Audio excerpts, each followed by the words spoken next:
ভাই 250 গ্রাম মাংস দেন দিহি। 250 গ্রাম মাংস বেচি না আপা। দেন না ভাই, এমন করেন কে? আরে আপা কইলাম তো 250 গ্রাম মাংস বেচি না, আধা কেজি নিচে মাংস বেচি না, জানতো ভাই মাংস কেজি কত করে? মামা একদম 480। 480? আপনি দাঁড়ায় আছেন কেন, জান না?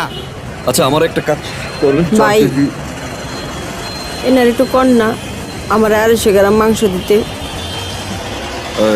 আমার 4 কেজি মাংস দেন। ওই রান্ডাল, ভাই কর না। এই আপা জান, জান তো। ওই বেটা এই খেদাবি কইতে ভাই যত সব। কি হইছে? আরে ভাই আজকালকার কি আধা কেজির নিচে মাংস বেচে, 250 গ্রাম মাংস চাইতেছে। এই আপনি যান, পকেটে টাকা নাই, আইসে আবার মাংস খাইতে। করতে যায় এগুলা। ওনারা তো খুচরা 250 গ্রাম মাংস বিক্রি করে না, আর খুচরা 250 গ্রাম মাংস তো অনেক কম। আপনি 250 গ্রাম মাংস দিয়ে কি করবেন? আধা কেজির নিচে তো মাংস বেচে না। আসলে কি ভাই, বাবা আজকে পরীক্ষা কিন্তু ভালো দিতে হইব, অঙ্কে 100-তে 100 পাইতে হইব, ঠিক আছে? আচ্ছা মা। যাও। মা কি বাবা? আজকে যদি আমি পরীক্ষায় ভালো করি তোমাকে গরু মাংস দিয়ে ভাত খাওয়াবা?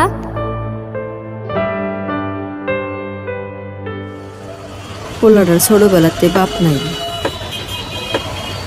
জীবনে অনেক কিছু চাইছে, কিন্তু তার কোনোদিন কোনো চাওয়া পূরণ করতে পারি নাই। আইজো মনে পারলাম না ভাই।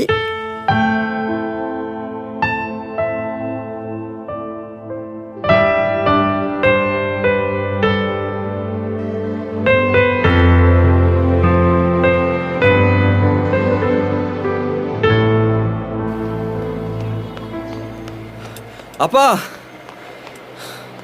আপা আপনি? এই নেন, আমি 2 কেজি নিছি, আর এই 2 কেজি আপনার জন্য। এতগুলো মাংস? আমার কাছে তো এত টাকা নাই ভাই। নেন ভাই, আপনারটা আপনি লইয়া যান। ভাই বলছেন না, আজকে না হয় ভাই তার বোনের ছেলের একটা ইচ্ছা পূরণ করলো। রাখেন, আমার বাসায় 2 কেজি মাংসতে হয়ে যায়। এটা আপনার জন্য। আল্লাহ আপনারে ভালো করুক, অনেক বড় মনের মানুষ আপনি।